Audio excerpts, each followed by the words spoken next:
সিদ্ধা সাধন সিদ্ধা গোপী নৃত্য সিদ্ধা কারা না? যখন বিরজার সঙ্গে রাসক্রিয়া করেছিলেন গোলকে ভগবান, তখন সেই 16,000 গোপী ভগবানের থেকে আশীর্বাদ প্রাপ্ত হয়ে বৃন্দাবনে নিত্য সিদ্ধা রূপে এসেছিল এবং রাসলীলায় গোবিন্দকে পতি পরম গুরু রূপে প্রাপ্ত হয়েছিল তাদের কৃপা সিদ্ধা।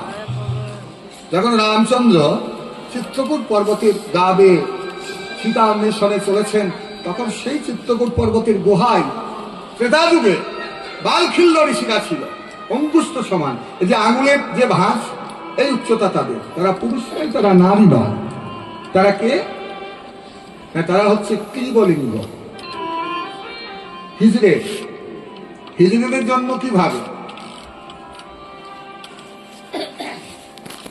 ওই যে কোন ট্রাফিকে রাস্তায় ট্রেনের মধ্যে পয়সা নেয় না, ওদের আশীর্বাদ নিতে হয়। কারণ রামচন্দ্র যখন অযোধ্যা থেকে পিতৃসত্য পালনে চলেছেন, তখন অযোধ্যাবাসী সবাই পেছন পেছন চলেছে।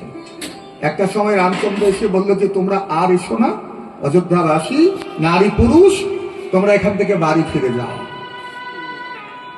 নারী পুরুষ যারা ছিল সবাই বাড়ি ফিরে গেল, কিন্তু সেই হিজড়ে যারা, তারা থেকে গেল বৃহন্নলা।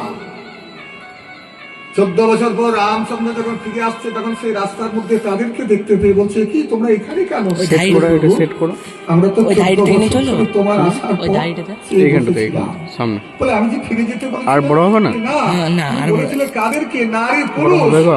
আমরা পুরুষ, আমরা নারীও নয়। রামচন্দ্র বললো তোমরা আমাদেরকে এত ভালোবাসো, আমি কথা দিলাম তোমাদের